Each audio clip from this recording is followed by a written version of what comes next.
צהריים טובים, אני נמצא במועדון של רן נקש. אני רוצה לקדם ומכריז בזאת על קידום אגרוף מסורתי, אגרוף קלאסי לכל הגילאים. מעתה אנחנו נוכל לפחות להגשים את החלום של כולם שירצו להתאגרף גם מבחינת תחרות וגם מבחינת אימונים וגם מבחינת כיסוי ביטוחי.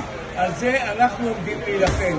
יש דיסקרימינציה, אפליה מאוד קשה נגד אנשים מבוגרים בתחום האגרוף, להבדיל מתחומי ספורט אחרים, ולכן אנחנו כאן כולנו, ואני מקבל אהדה מכולם, רוצים לא להפסיק בגיל 40, 50, 55 את חיי הספורט שלנו בתחום האגרוף, אלא להמשיך עד כמה שיותר.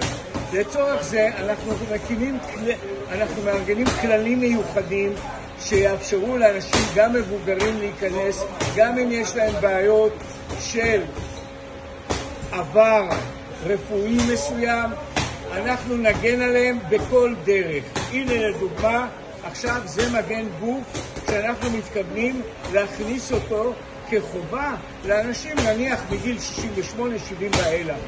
אותו הדבר, חוטלות. אדם מבוגר לא התחיל להתעסק רבע שעה עם חוטלות, יש כפפות שמיועדות לאותו דבר והן קלות ואין שום בעיה איתן.